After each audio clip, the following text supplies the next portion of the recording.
ku ci nekk turam ak santam di leen ziar bu wér nag tey nag ñu ngi fii tey ci Sam Ndiaye ci poste de santé bi nekk dans la commune de Fandène ñu am nag lu ñu fi jot ci ay dons de matériel ñu jote ko ci doomu Fandène muy ki nga xam te ne mooy Alphonse Thiaw bu dëkk Kër Lika tey dañ fi daje woon nag comité bi yëpp daje fi ak ICP ak sage-femme ak imam notable du village yëpp ñu daje fi pour réceptionner li nga xam te ne mooy matériel bi léegi nag kàddu yi nii lay tëddee incha allah imam Cheikhou moom moo njëkk jël kàddu incha allah dafa def ñaan joxale ay kàddu imamam suñu paree nañ jox suñu papa Maguette mu sànni ay kàddu en tant que membre sortant du comité de santé buñ fi paree aussi nañ jox ki nga xamante ni moom moo fi teewal municipalité bi muy Soxna Anta Dieng moom na jël kàddu wax ci cadre municipalité bi bu ñu paree aussi nañ jox benn relais communautaire nañ jox Soxna Awa Bal mu sànni kàddu ci relais communautaire yi bu ñu paree ci Awa Bal ki nga xamante ni mooy président comité de santé bi muy daam moom dina sànni dina joxal kàddu wax ko ci turu comité de santé bi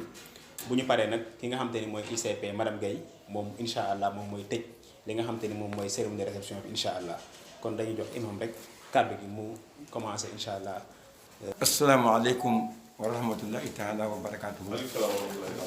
ñu ngi nuyu ñëpp di balaax ñëpp di balaax ñëpp di leen ziar bu baax a baax ci zor ramadan al mubarak bi nga xam ni ci lañu nekk di ñaan suñu borom yàlla tabaraka wa taala yal na yàlla nangul ñu yal na ñu ko àggalee ci jàmm yàlla fekkal ñu déwén yu bari lool bi jaay moom sallallahu alayhi wa sallam di nuyu mboolem ñi fi teew nag teewal fi ay mbooloo yu bari dañoo tànn ay xëy na ay benn rek ñoo xam ne ñoom teewee si ndax bu ñu ko waxoon dëgg-dëgg nit ñi dina fees fi del ndax ki ñu defal teraanga ji doomu Fandène la ñu di ko wax Alphonse Thiaw waaye mu jaare ko ci wajuram di ku baax di Sam ak Fandène itam muy kóllëre yu yàgg maa ngi wax benn daje bu ma daje woon ak ministère bi ma ne ko fii ci Fandène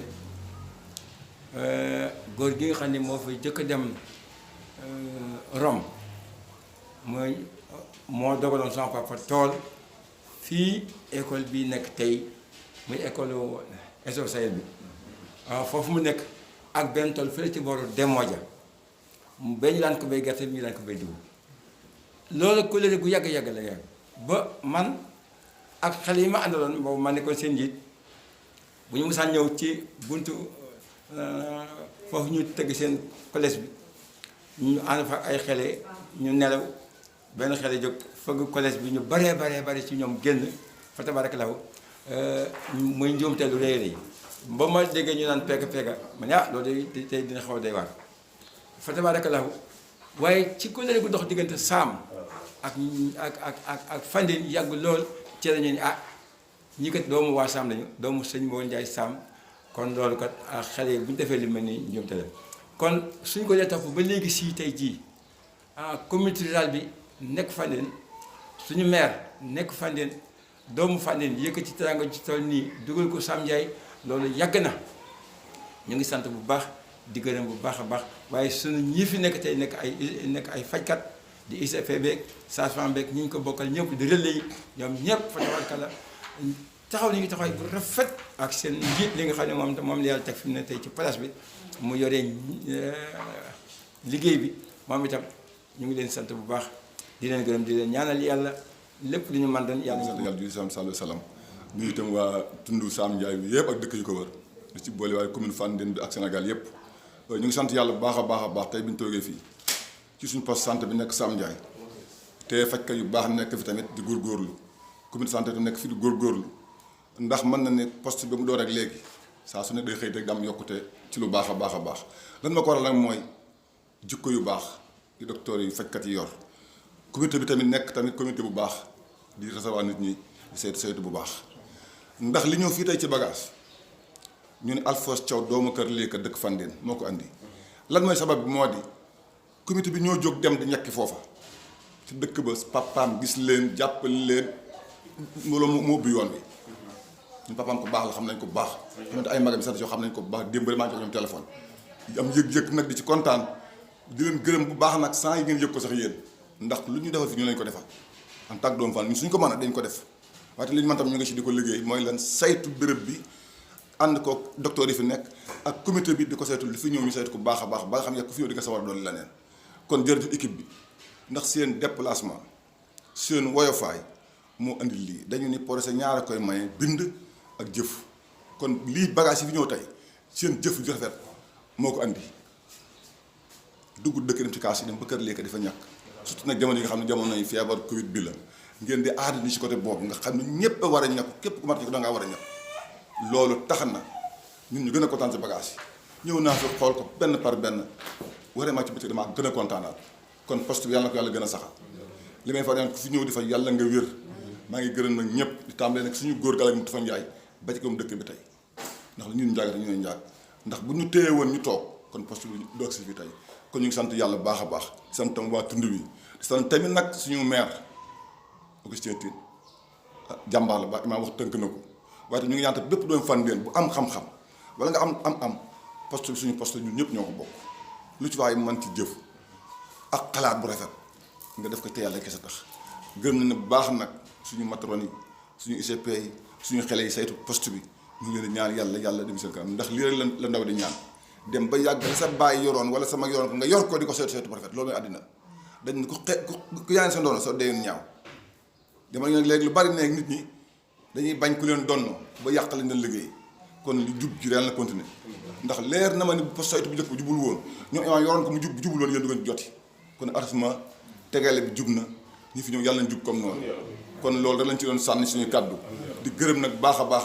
di sant docteur yi baax seen ubbiku di sant seen i kilif seen i sëriñ ndax kenn ko yaa ngi borom kër waaye amuñ benn contrôle ci ñoom ak ñi doxale ak ñoom ci biir dëkk bi ci ñaaw njort kon tam faaw ñu sant leen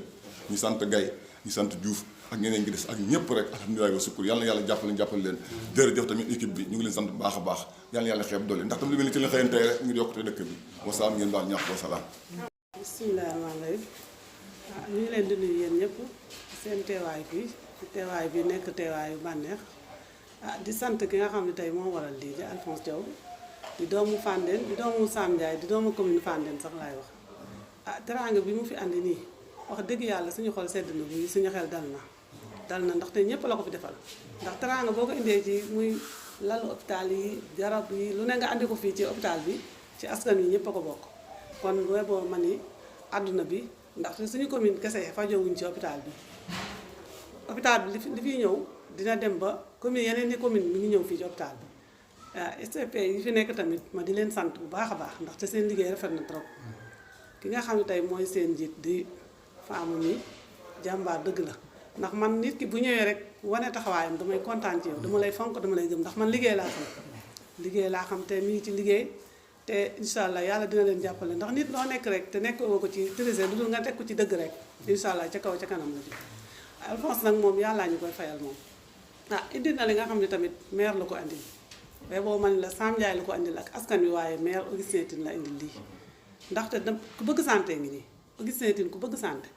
suñu hôpital bi manqué woon na trop ambulance jaaxle woon nañu sareetu mbaam yi yeeg sareetu fas yi ñoo doon yóbbu jigéen ñi accouchement yi tey jii bi mu demee ba xam ne lii metti na trop mu ñëw nemmee ko si ñi ma jàllee la loolu ci consulat bi te defe naa bi ñu demee ba am ñaari ambulance ñuy xëccoo foofu man xëccoo ma ba mu demee ba dem France gis naa ambulance foofu mu jënd ko andi Sam Ndiaye kon kooku jaboot la boot na ñëpp kon Alphonse teraanga bi mu andi fii xëy na Sam Ndiaye ak askan wi ko moom waaye Augustin moo ko moom waaw mbokkam la ñoo bokk Fandène waaye ku ko jàppale ndax lii tey bu ko gisee xolam sedd guy ndax moom la ko fi defal kon nag ñu ngi koy ñaanal yàlla Alphonse fu mu bëgg a egg yal na ko fa yàlla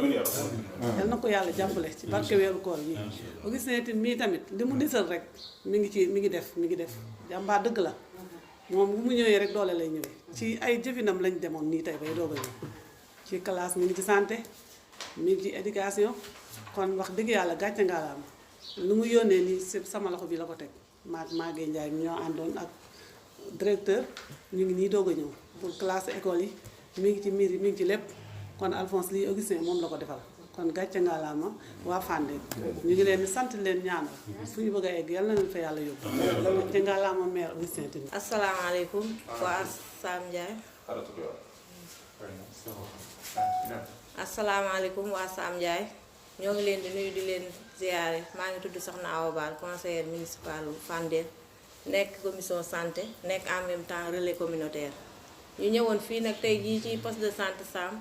pour benn réflexion bu ñuy def ki nga xamante ni mooy Alphonsine Tine dëkk Kër Liika maye ko muy matériel bu am solo ñu ko ci jaajëfal bu wér a wér may wax en tant que ci commission santé nag di waxal ci relais yépp di jaajëfal suñu ICP yi di jaajëfal suñu ASC matrone yi jaajëfal itam ñépp ñoo xamante ni ñu ngi dëkk ci commune Fandène ndax comme niñ koy waxee rek poste de santé Sam Ndiaye dafa nekk poste boo xamante ni ay village yu bare bari ñoo fi ñëw di faju si kon nekkul ni Sam rek ñoo ko moom te wax dëgg fa yàlla mu ngi sécuriser juróom-benn case de santé yoo xamante ni ci poste de santé bi ci la ñu jokk suñu ICP bi nag chaque mois dina déplacé wu ak personnel am dem ci case yooyu def fa stratégie avancée kon ñu ko ci jaajëfal di ko ci sant ak équipe am di wax ni rek santé fii moom wax dëgg yàlla dañ naan alhamdulilah kon nag ki nga xamante ni doomu Fandène la di Alphonsine ñëw indiwaat matériel bi kon kooku amuñu fayam dañ koy jaajëfal fu ñu toll di ko ñaanal yàlla nag lépp lu mu ci séentu mbaa mu nisal ko ci yàlla na ko ci yàlla fay ñun de kontaan nañ ñun relais yi ndax ñun ci santé la ñuy xëy ci la ñuy gon amuñu lenn lu dul santé kon koo xamante ni augmenté nga suñu santé rek dañ lay jaajëfal kon tey jii dañoo kontaan ba suñu wax sax dañ koy gàttal ñuy jaajëfal soxna Fama ci volonté am ak soxna Amanatu ci disponibilité am dëgg yàlla ñun de li ma naan am na ñoo xam ne dañuy am problème accouchement ñun loolu daluñu léeg-léeg nga dégg ñu naan day am ay nit ñoo xam ne dañuy accoucher yu ñàkk seen bakkan ak yooyu loolu moom daluñu wax dëgg yàlla santé moom fii ci poste de santé Sam Ndiaye dañ ko fi am normalement wax dëgg yàlla médicament yaa ngi nii ci pharmacie boo fi duggee jumtukaay yaa ngi nii lal yaa ngi fi yépp salle de pansement dara manqué wul kon daal dañuy ñaan rek ñu gën a yokk ca kaw ca kanam incha allah ci lu baax fii sax gis naa chaque mois wala ay 2 mois dañuy ñëw fii ñuy def si ay kii yoo xamante ni nii ay échographie lu gën a jafe am na fii femmes yaa ngi fii di écho si ñu ngi fii ñëw di analyse kon yokkute am na kon ñuy ñaanal mag ñi ko ñaanoon ba lii am rek yàlla na leen yàlla fay ndaxte wax dëgg yàlla li lépp ñaanu mag ñi la woon ñu jaajëfal imam di jaajëfal soxna Anta conseillère di jaajëfal soxna Dior mi nga xamante ne moom it wax dëgg yàlla macha allah ci liggéeyam bu rafet bi muy def. salaamaaleykum wa rahmatullah maa ngi nuyu ñëpp di siyaar ñëpp di kontaan bu baax ci suñu am solo bi xew fi tey ci poste de santé bu Sam Ndiaye di jiital ci seen mu nuyoo bi imam Cheikh Omar Ndiaye nekk membre fondateur du poste en même temps bokk sax ci partenaire poste bi ci ay xalaatam ak ay conseils yu am solo ak di teew toujours di ci teg son frère Magaye Ndiaye moom tamit nekk trésorier nekk membre fondateur comme lui di ay nit ñu jàmbaare di nuyu suma grand papa Ndiaye ak mboolem ñu fi teew ñëpp di nuyu ICP madame Gaye du ma ko sax sant du ma ko gërëm mais dama koy nuyu rek ñaanal ko yàlla comme ni ngeen ko xamee di ci teg suñu sage-femme bi di Amanatu Ndiaye madame Diouf di koo xamante ne nii ku askan wi soxla la ku toog place am la macha allah ñëpp kontaan ci moom baax a baax a baax a baax. Fandène kenn dootu ko laaj tey ndax taxawaay di wax ni rek li ñu fi tax a daje muy mbégte di lu am solo fan la bàyyi ko ci Fandène la bàyyi ko mais fan la jëm ci biir Fandène la jëmataat ay bagages yoo xamante ni ay matériels yu am solo ci wàllu santé jóge ministre de la santé doomu Fandène indi ko fi muy Alphonse Thiaw naka la ko fi indee ci njàmbaaru docteur yi seen disponibilité seen sawarte ñuy def lépp lu ñu war a def dem jege ji askan wi fekk ji askan wi mu teg loolu bët bëgg leen jàppale foofu la relation bi juddoo mu xamal ni ne moom doomu Fandène la lépp lu mu def Fandène boppam la ko defal tax tey mu defal ñu dimbal bu am solo bi tax ñu daje fi ci ndigalu maire Ousseytine di ko sant ba di ko gërëm ak ñi ko fi teewal muy soxna Anta Diène ak soxna Awa Bal loolu moo war tey suñu daje muy bagage yoo xam nag ay matériels yoo xamante ni mën nañu ko évaluer ci 20 millions muy matériels yoo xamante aussi tamit lu askan wi soxla woon la mais lu personne technique bi soxla woon la aussi askan wi kontaan na ci mais ñoom ñoo si gën a kontaan parce que xamal nañu ni dinañu yombalal seen liggéey ci niñ ko bëggee ci askan wi loolu nag aussi bu ñu ko defee comme ni nga wax soxna Anta Augustin lañ ko defal ministre lañ ko defal ndax bëggam bu mu bëgg santé mais non seulement bëgg bu mu bëgg Fandène waaye bëgg bu mu bëgg Sam Ndiaye loolu ñun ñëpp xam nañ ko kon Alphonse ñu ngi koy sant bu baax di ko gërëm kontaan nañ ci moom bu baax a baax a baax a baax a baax Fandène yëpp kontaan nañ ci moom Fandène yëpp yëg nañ li mu jëf xam nañ ko aussi ñëpp kontaan nañ ci bu baax a baax a baax amuñu fayam mais dinañ ko bàyyi rek comme ñaan yi ko imam ñaanal léegi mu Alphonse Thiaw yàlla na ko yàlla nangu te defe naa jëf ju rafet ci doomu aadama ba xool doomu aadama yëpp sedd rek loolu doy na ñaan lu mel noonu dal na ko kon imam ñaan yi nga ñaan Alphonse ci jëf juree ji mu jëf fii ci poste de santé Sam Ndiaye jëfal ko Fandène yëpp yàlla na ko yàlla fay lu ñu jeexal ko journée bi suñu Alphonse bu ñu defee suñu réception sant ko gërëm ko mais laatay loolu amoon na jafe-jafe bu ñu doon dund boo xamante ni ministre moo ñu tàggale ak loolu Adja wax nga ko léegi mooy wàllu ambulance ay yeneen ak yeneen yu am solo ci poste bi yoo xamante nii donc moom moo ko fi def biñ laata ñuy am courant am na ay jafe-jafe taxaw nañ ci ba autorité yi indi ñu courant am na ay yeneen i doomu Fandène yu fi ñëw indi fi ay yeneen ndimbal ba ñu àgg fi ñu àgg tey donc kon Augustin waaw Moustapha Diop indi na fi ay chaises roulantes yoo xam ni personnel technique bi soxla woon nañ ko bu baax a baax a baax a baax a baax muy lu am solo kon daal di wax ne rek loolu mooy li ëppoon solo ci li ñu fi tax a dajale tey matériel yi gis ngeen ko di nag sant bu baax suñu ICP madame Gaye fii mu fekkoon poste bi ak fii poste bi ñëw tey yéen ñi fi nekkul sax xam ngeen ne poste bi am na avancement fi mu fekkoon poste ak poste bi ñëw tey moom ak collaboratrice am di sage-femme bi madame Diouf fi ñu fekkoon poste ak fi ñu ko indi tey soree na trop ñun ñi fi nekk en tant que comité de santé xam nañ bu baax a baax ñoom seen taxawaay ak seen bëgg-bëgg ak seen man-man ñu kontaan ci ñoom bu baax a baax a baax a baax li ñuy wax kay mooy dañuy rëccu lu tax ñu yéex a am ñu mel ni ñoom ñaar ñi ICP madame Guèye ak sage-femme Amane Ndiaye madame Diouf kontaan bu baax si ñoom dinaa wax tuuti rek goo ngeen bal ma guddal ICP madame Guèye bi ñu ko affecté fii def na fi réception boo xamante ni non seulement comité de santé bi dugaloon nañ seen loxo ci dimbali ko mais ni mu def logement bi tey pour rek bëgg a am disponibilité bu mën a stabilité bu maanaam toog pour liggéey normal def na ci logement bi loo xamante ni nii rek du ma la wax sax montant bi ni mu toll des millions pour maanaam stabilité toog pour jige askan wi loolu nag nekkul lu ndaw muy loo xamante ne nii maire la ko defal mais comité de santé bi la ko comité de gestion bi la ko defal mu def ko volontairement pour mën a am stabilité jige askan wi pour liggéey loolu madame Guèye ñu ngi lay sant bu baax baax di la gërëm vraiment di leen sant Alphonse dina ko gërëm mais ak grâce de yow disponibilité ak relation bi ci sa disponibilité la juddoo sa diggante ak Alphonse ba mu jur lii lépp kon madame Guèye vraiment lu la sant doyul lu la ñaanal doyul ñu ngi lay ñaanal fi nga bëgg yóbbu poste bi yàlla na ko fa yàlla yóbbu fi nga bëgg àgg ci liggéey yàlla na ko fa yàlla yóbbu ñu ngi leen di ñaanal bu baax a baax madame Amana ñu ngi leen di ñaanal bu baax a baax vraiment di kontaan ci yéen bu baax a baax a baax di jeexal rek di sant ministre Augustin bu baax di ko gërëm bu baax a baax a baax a baax mooy suñu premier partenaire nag fii ci poste de santé bu sax Fam Ndiaye sant nañ ko baax gërëm nañ ko bu lay technicien GOMC waa Thiès Info F Média ñu ngi leen sant bu baax di leen gërëm seen liggéey rafet na ay doomu Fandène ngeen yéen lu xew rek ngeen daw ñëw xam naa li ngeen gën a sawar nag mooy ñëw ci santé loolu ngeen ñëw fi tey kontaan nañu baax seen gërëm na leen CDS comité de santé bu Sam Ndiaye maa jiite comité bi fii ci Sam Ndiaye ak ñi ma ko séqal Gora Gaye Sele Mbaye Fatsi Diop Yacine Ndiaye donc ñooñu laa séqal liggéey bi ñu ay nit yoo xamante ne ñu jàmbaar lañu ñu disponible lañu saa su leen poste bi soxlaa rek ñu bàyyi lépp luñ jàpp daw ñëw liggéeyal askan wi poste de santé Sam Ndiaye nag damay wax ne li fi yàgg mooy volontaire moo fi yàgg maa ngi fàttali imam barki dem rek man ko poste bi dina jëm kanam parce que li ko fondement daa doon ay caaxaan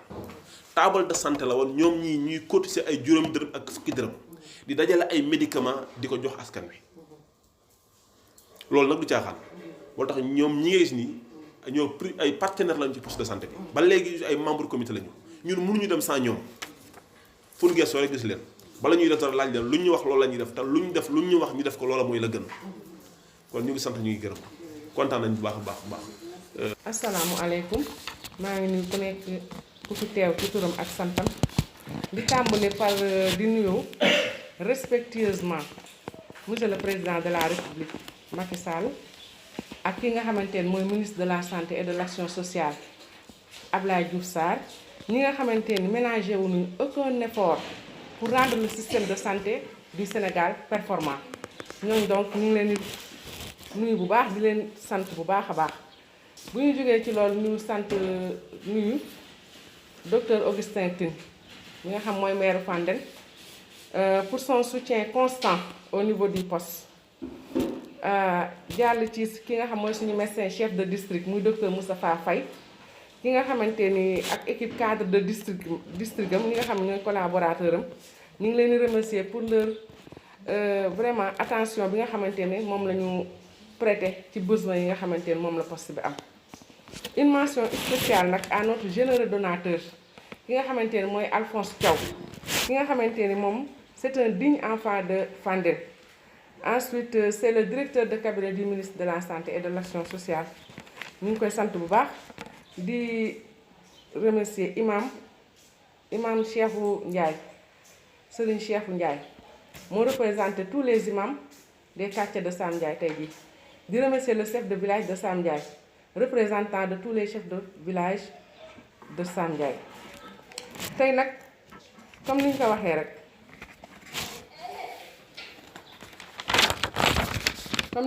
rek li ñuy fi indi tey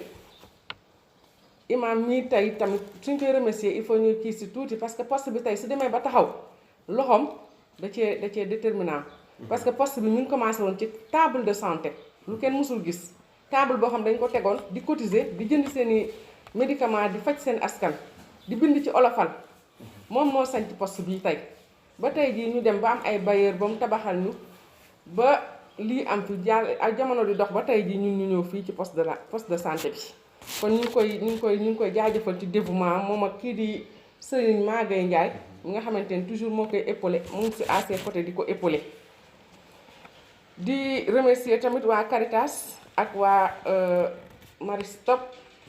ak ñi nga xamante ni ñoom ñooy waa Tostan jàppale ñu bu baax ci liggéey bi kon nag poste de santé Sam Ndiaye day poste boo xamante ni mi ngi am une population totale de 13 600 habitants 686 habitants polarisant 6 cases de santé. 21 villages. Ndiobène Kër Assane Kër Mam Maram Kër Massamba Diayane Kër Lika muy 6 cases de santé yi nga xamante ni ñoom ñoo polarisé ñoom la poste bi polarisé fu ci nekk am ay bàjjenu gox am relais am ASC am matron ñu ngi leen remercier bu baax ci seen taxawaay ci liggéey bi bu baax a baax léegi mbir mi ni mu demee c'est tout à fait simple ci suñu liggéey rek lañu fekk monsieur Alphonse Thiaw daf ñoo fekk ñu nekkoon ci liggéey mu ñëw jàppale ñu donc stratégie avancée ci xeexu Covid 19 comme ni ñu ko xamee woon rek xeex maladie Covid 19 mi ngi suñu réew depuis presque daaw ba ren daaw weeru koor bi heure bi mi ngi fekkoon ci ñi nekkoon 2 mars di prélever ci hôtel yi ñi nga xamante ne ñoo amoon cas contact yeeg cas yi ñuy isolé woon ci hôtel yi suñu médecin chef de district muy docteur Faye ak son équipe intégré tous les infirmiers chefs de poste ñu ñëw ñun ñëpp jàpp si heure bii daaw weeru koor heure dog sax daf ñu naan fekk ci loolu ñu nekk ci ba loolu jeex ñu ñëw ci confinement bi ba loolu jeex ñu continuer sensibilisation bi ba yàlla di dox ba période bi tey jii mu fekk ñu ci période vaccination bi loolu amee ñu nekk ci poste bi di vacciner donc disponibilité vaccin yi mu ngi fi woon disponibilité ressources humaines mu ngi fi woon mais utilisation bi moom moo xawoon a ndaw bi ñu seetloo lool ñu ne xaaral ko ñu def ay jéego jéem a comme que ici à Sam Ndiaye les villages sont un peu dispersés ñu ne nañ jël suñu ambulance bii kat daal di koy jéem a fekk ji askan wi fi ñu nekk ñu daal di ñàkk leen foofu rendre accessible les vaccins bi ñu defee noonu ci biir loolu bi ñu ñëwee ba ci 5e village bi ñu mujjee kii muy Kër Lika ci lañ gisanteeg un certain Georges Thiaw moom mooy père de Alphonse Thiaw mu mettre ñu en rapport ak moom recevoir ñu mu laaj ñu suñuy demande ma waxtaan ak sama première collaboratrice bi toog sama wet muy madame Diouf Amanatu Ndiaye di ko vraiment kenn du ko remercier sax dañ koy féliciter di ko encourager donc buñ ci waxtaanee ñu def suñu expression de besoin ensemble bi ñu ko defee ñu yóbbul ko mu daal ñu toog ba jékki-jékki saa mu wooñu nuñu bu subaa mun ngeen a ñëw Dakar fii di direction de l'équipement et des infrastructures muy JIEM des matériels médicaux ngeen ñëw jël si ko ngeen laajte un certain Amath Diouf ñu ngi ko fekk tam mu disponible wax dëgg yàlla fekk fa tamit Youssou Mbargane suñu ancien collègue bu nekkoon fii ICP wu Medina Fall 2 mu daan ñuy jox matériel bi ñu jiitle suñu ambulance indi ko xam naa après président bi SE bi dina leen présenter matériel bi yépp A ba Z di ngeen xam ni mu kiiyee donc ñun on est dans notre rôle population bi moom moo tax Alphonse Thiaw def loolu ñu ngi ñaan yàlla mu bénéfique ci population bi parce que ñun tey jii nii ñun li ñu mën rek moom mooy heure bu ñu xëyee suba nekk ci li ñu war a nekk ba keroog ñuy war a tëdd ñu ginnaaw bu ñu santee yàlla junne si yonent bi ñu am le sentiment de devoir accompli loolu moo ñu tënk te ci charte yooyu ci la ñuy dox ñu ngi leen di sant di leen gërëm di vous remercier. boo ma laajee ndax poste bi amul ay jafe-jafe xëy na dinaa la ni waaw ndax tey jii bi ñu ñëwee yàlla defee ñu egsi fexe nañ ba demande bi nga xamante ni mooy femmes yi war a def échographie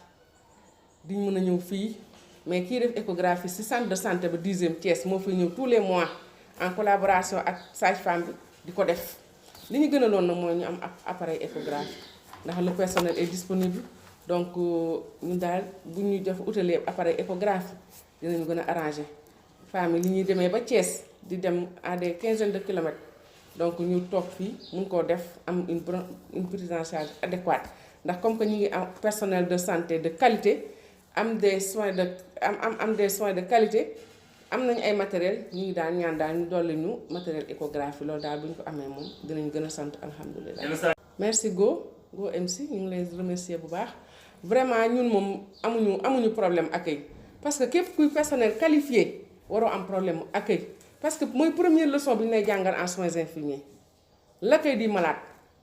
donc pour foog naan la nga jàng rek boo ñëwee ba sur le terrain moom nga war a kii. accueillir malade respecté ko jox ko cëram loo koy defal ci yaramam bii nga waxtaan ci moom loolu la ñuy wax préparation psychologique dëgg yàlla respecté malade respecté accompagnant malade ku ñëw faju ñibbi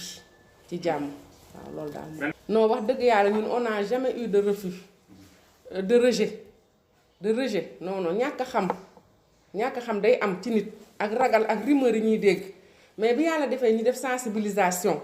dem jege ji leen wax ak ñoom def ay ànd ak relais yi nga xamante ni ñoo fa ne sur place waxtaan ak ñoom vraiment yàlla def na ñu accepté fi mu toll ñu ngi si presque 1000 doses boo xamante ni vacciné nañ ko te pareegu ñu ngi continuer suñuy stratégie avancée di def ay fixe parce que stratégie tamit ñett la fixe mobile ak avancé ñett yooyu yëpp vraiment ñu ngi koy pratiquer au niveau du poste. ñun sacerdoce la santé choix la sacerdoce la. ñun na population bi faju rek ñu am prise loolu moo nekk suñu li nga xam moom moo ñuy neex mooy nit ñëw fi am jafe-jafe ci wér-gu-yaram ndax loolu mënul ñàkk kuy dund ku ne di nga am sooxe ci sa yaram nga ñëw nga defal ko faj bu baax def ko comme bu doon yow mi yaa feebar nga defal ko faj bu baax bu dee ko war a matu nga taxaw ko ba matu ci yoon ñun loolu rek moom mooy suñu satisfaction condition de vie yi amul problème fu nit nekk rek yàlla moom moo la fay sàmmal boppam te wax dëgg yàlla waa dëkk Sam Ndiaye bi tam poste bii bàyyiwuñu ñu ngi ñuy nemmeeku ñu ngi ñuy surveiller ñu ngi ñuy xool amuñ fi benn problème du sécurité du lekk vraiment wax dëgg yàlla ñun on est à l'aise alhamdulilah. Poste de santé Sam Ndiaye c'est une population qui polarise 13 686 habitants population totale avec plusieurs villages mais avec 6 cases de santé dont Ndiobène Diayane Kër Lika Kër Maam Maram Kër Masamba ak Kër Assane Ndiaye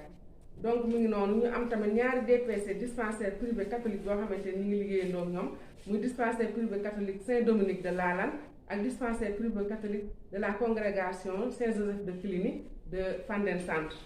ñooy liggéeyandoo c'est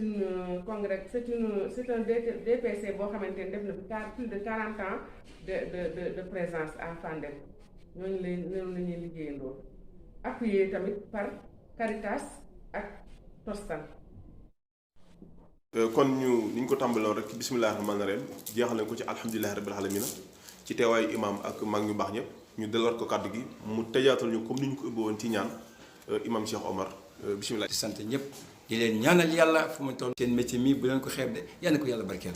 kon ñu jàng Faatiha rek bisimilah rahmaani